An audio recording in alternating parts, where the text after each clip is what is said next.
Alors par contre, je vous préviens tout de suite, il faut se couvrir si vous vous apprêtez, j'en perds mes mots, à sortir ces prochaines heures. Un froid de canard, on peut le dire, on va voir les températures dans quelques instants.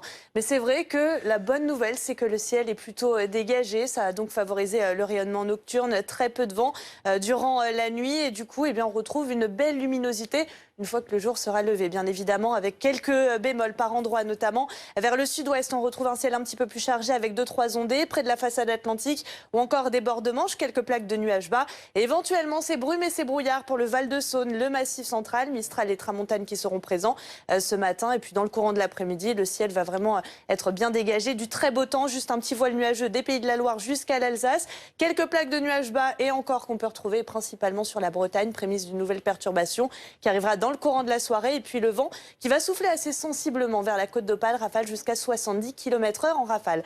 Pour les températures, très contrastées ce matin, 1 degré seulement à Aurillac contre 18 pour la Côte d'Azur, 8 à Lyon, 2 degrés vers la Bourgogne ou encore la Champagne, 6 pour le Nord-Pas-de-Calais. Et puis dans le courant de l'après-midi, température plutôt stationnaire, un petit peu juste par endroit, 16 degrés à Nancy ou encore à Lille, 18 à Paris, 19 pour le Lyonnais, 22 degrés à Toulouse et encore 25, 26, même 27 degrés pour la Méditerranée, donc du côté de la Corse. Bon, Virgilia, je pensais que tu nous amenais que de bonnes nouvelles, mais finalement pas trop, parce que c'est un peu perturbant cette fin de semaine. Eh oui, c'est vraiment aujourd'hui ou jamais qu'il faut en profiter sur la majeure partie du pays, puisque demain, le soleil va quand même faire de la résistance sur les 3/4 du territoire. Et on retrouvera la perturbation qui va arriver dans le courant de la soirée la nuit prochaine sur la Bretagne ou encore la Normandie avec des pluies soutenues. Le vent qui va également se renforcer.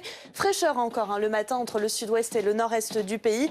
Et puis pour la journée de samedi, c'est une nouvelle perturbation qui apportera des pluies soutenues et du vent vraiment sensible, 90 km/h en rafale. Pour la pointe bretonne, ce coup de vent que l'on va retrouver aussi pour la journée de dimanche, cette dégradation qui va glisser un petit peu plus vers le sud et on surveillera, ça reste à préciser, ces intempéries attendues dans le sud-est avec de bonnes pluies, quelques orages possibles et donc ces rafales de vent.